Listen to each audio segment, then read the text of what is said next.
ظاہر ہے کہ اس وقت اس مجلس کا عنوان آپ کے ذہن میں محفوظ ہے اور یوم حسین ڈے۔ خوش نصیب ہے ہم اور آپ کہ اللہ نے ایسے کردار دیے جن کا ہم دن منا سکتے۔ سبحان اللہ، سبحان اللہ۔ دوسری بات یہ کہ ہمارے پاس وہ کیریکٹر ہیں، وہ کردار ہیں، وہ سیرت موجود ہے کہ جو ہم کسی بھی مجمع عام میں ان کا ذکر کر سکتے ہیں۔ وہ اور ہوں گے جنہیں اپنے امام کا نام لیتے ہوئے شرم محسوس ہو، لیکن ہمارے پاس اتنے عظیم کیریکٹر ہیں، بلکہ میں بڑی ذمہ داری سے کہہ رہا ہوں کہ جس شخصیت کے حوالے سے یہ مجلس منعقد ہے، کائنات میں اپنوں سے زیادہ غیروں نے ان پر لکھا بھی ہے، بولا بھی ہے۔ سب سے زیادہ دنیا کی کسی بھی لائبریری میں جائیے، کسی بھی کتب خانے میں جائیے تو سب سے زیادہ لٹریچر امام حسین پر، سب سے زیادہ باتیں کربلا پر، ذکر حسین پر۔ اس دنیا میں ہر انسان کا کوئی نہ کوئی نام ہے، لیکن سب سے زیادہ جو لوگ ہیں ان کے نام بھی حسین ہیں۔ ایک الگ جاذبیت ہے اور ایک الگ یہ کردار ہے۔ لہذا میں اولاً آپ کی خدمت میں یہ عرض کروں کہ میں نے جس آیت کی تلاوت کا شرف حاصل کیا، یہ سورہ اعلیٰ۔ پروردگار عالم نے بنیادی طور پر اس آیت میں ارشاد فرمایا کہ اے میرے حبیب، اے میرے رسول، آپ اپنے رب کے نام کی تسبیح کریں جو اعلیٰ ہے، جو عظیم ہے۔ سبحان اللہ۔ اور وہ وہی خدا ہے کہ جس نے خلق کیا اور بہترین خلق کیا۔ سبحان اللہ، سبحان اللہ۔ وہ خالق ہے اور بہترین خالق ہے، اور اس نے جو خلق کیا اس کی خلقت میں کوئی عیب نہیں ہے، اس کی خلقت میں کوئی نقص نہیں ہے، اور اسی اللہ نے ہر ایک کی تقدیریں معین فرمائی ہیں۔ دیکھیے دو لفظ ہیں، جلدی سے بات مجھے آگے لے کے چلنی ہے۔ دو لفظ ہیں اور بڑے مانوس لفظ ہیں، آپ سنتے بھی رہتے ہیں۔ ایک لفظ تو یہ ہے کہ تقدیر۔ یہ تقدیر کا جو لفظ ہے، میں نہیں سمجھتا کہ کوئی ایسا سامع اس مجمع میں ہوگا کہ جس نے تقدیر کا لفظ نہ سنا ہو اور تقدیر کے حوالے سے بات نہ، بھائی تقدیر اچھی ہے، تقدیر بن گئی، تقدیر بگڑ گئی ہے، تقدیر خراب، سنتے رہتے ہیں نا۔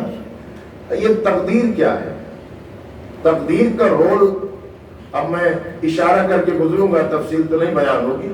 انسان کے وجود میں تقدیر کا رول ہے۔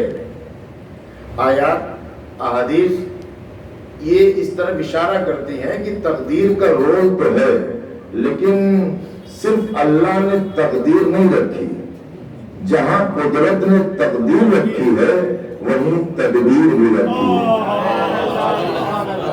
اب میں صاحبان علم کی خاص توجہ چاہوں گا اس نقطے پر، اس پوائنٹ پر، کہ کیا فرق ہے تقدیر میں اور تدبیر میں، کیا ڈفرنس ہے تقدیر میں اور تدبیر میں۔ اب آپ کی سماعتوں پر 100% اعتماد کرتے ہوئے یہ جملہ کہہ رہا ہوں، تقدیر اسے کہتے ہیں جس پر انسان کا اختیار نہ ہو۔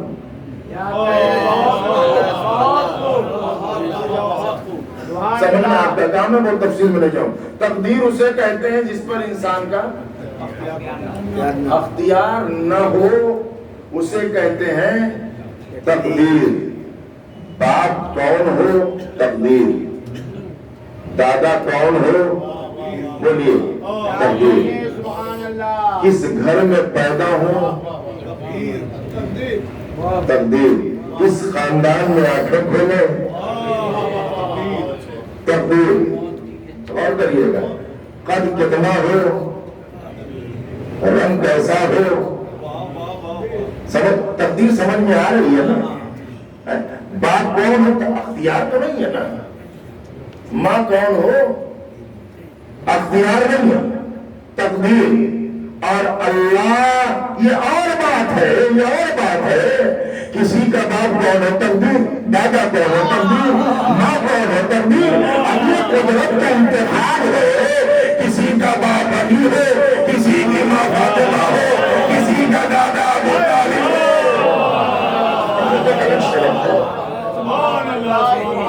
لیکن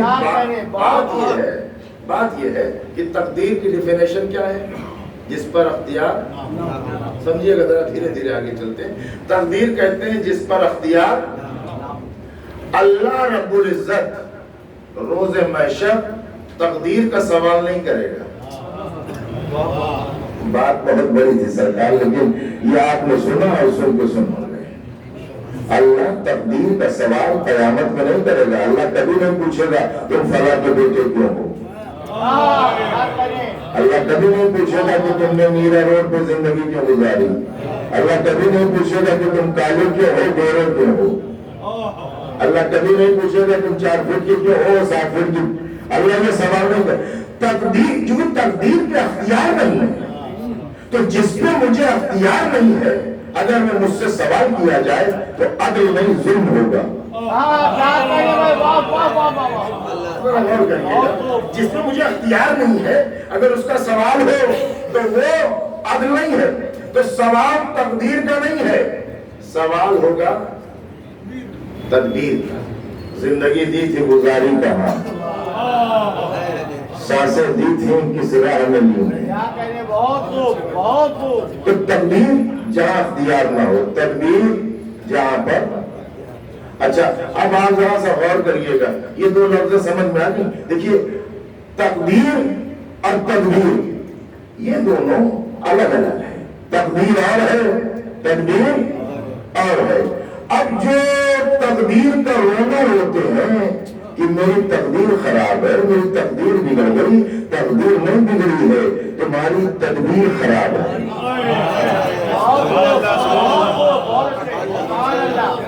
تقدیر کا میٹر ہے ہی نہیں بھائی، تقدیر خراب نہیں ہے، تدبیر غلط ہے۔ تقدیر میں تو جو ہے وہ ملے گا، تقدیر میں جو ہے وہ ملے گا، تدبیر درست کرنے زندگی نکل جائے گی۔ صاحب آپ کیا کہہ رہے ہیں؟ ہماری سمجھ میں ابھی تک بات نہیں آ رہی ہے، آپ سمجھائیے ذرا تدبیر کیا ہے۔ مولا کائنات کوفے کی گلیوں سے گزرتے ہوئے مسجد کوفہ کے پاس آئے، ایک شخص سے کہا کہ یہ میرا گھوڑا، اس کی حفاظت کر، میں نماز پڑھ کے آتا ہوں۔ مولا مسجد میں گئے، نماز پڑھی، دیکھا گھوڑا موجود ہے، لگام گھوڑے کی نہیں ہے۔ تو ایک مرتبہ مولا نے کسی غلام سے کہا، وہ گیا اور 2 درہم دیے، وہ لگام نہیں۔ مولا نے جب لگام کو دیکھا تو مسکرایا، اس نے کہا آقا کیوں ہنس رہے ہیں؟ کہ یہ وہی لگام تو ہے، میں نے سوچا تھا کہ گھوڑے کی حفاظت میں اسے 2 درہم دوں گا، اس کی تقدیر میں 2 ہی درہم تھے، اگر صبر کرتا تو حلال ہوتا، بے صبری کی تو محمد۔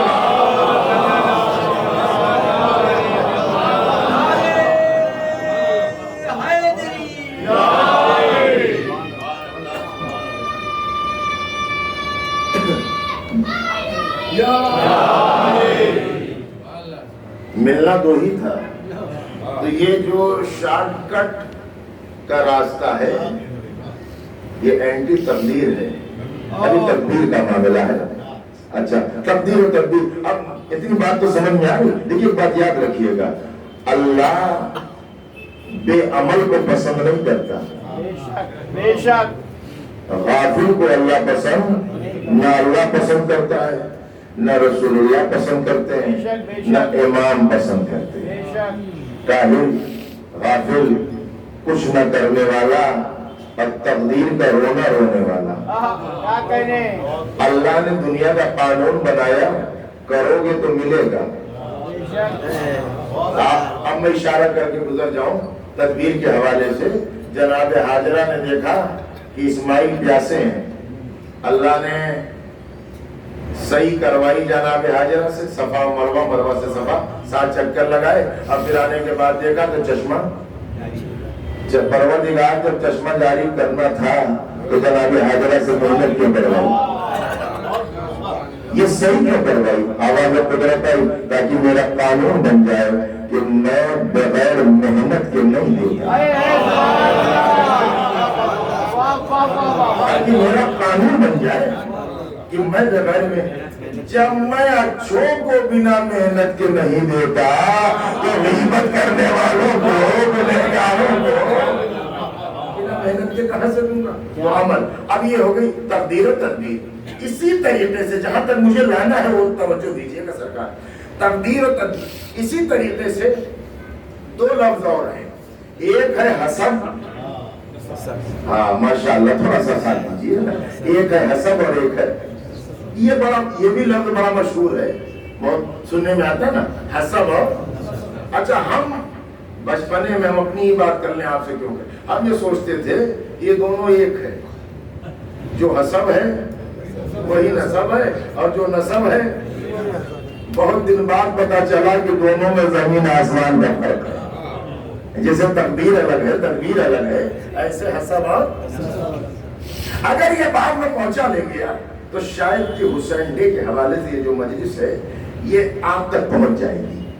حسب کسے کہتے ہیں؟ لیکن نسب کسے کہتے ہیں؟ یہ بہت نسب کہتے ہیں نسبت کو، مثلا آپ کا جو نسلی سلسلہ ہے، باپ دادا پردادا، سمجھ رہے آپ، یہ کہلاتا ہے نسب، نون سے نسل ہے اور نون سے سمجھ میں نہیں نا، یہ کہلائے گا نسب۔ آپ بذات خود کیا ہے؟ آپ بذات خود کیا ہے؟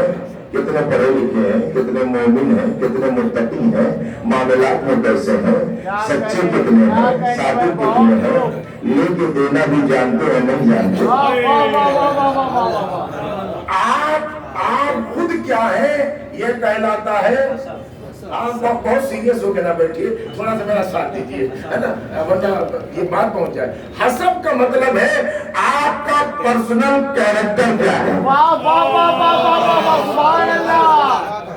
حسب ان کے سامنے آ رہا ہے، یہ جو لفظ ہے حسب، اے سین بے، حسب کا مطلب ہے کہ آپ کا پرسنل کیریکٹر کیا ہے، آپ کا ذاتی کردار کیا ہے، سوسائٹی میں آپ کا رول کیا ہے، برادری میں آپ کس حوالے سے جانے جاتے ہیں،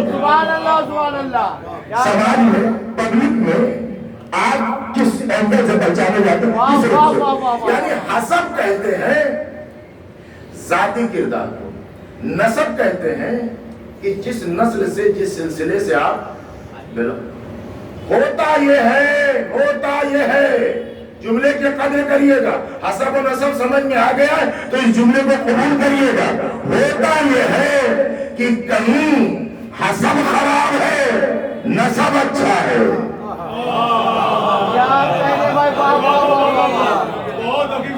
کہیں حسب خراب ہے، نسب اچھا ہے۔ اب کہیں کہیں اس کے برعکس ہوتا ہے، کہیں کہیں علماء اخلاق کا متفقہ فیصلہ ہے کہ کامیاب وہ ہے جس کا حسب بھی بلند ہو،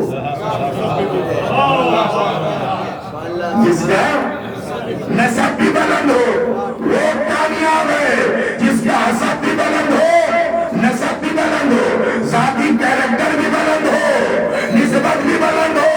ایک کی توجہ چاہ رہا ہو، رسول نے فرمایا حسین و منی، یہ حسین کا نسب ہے،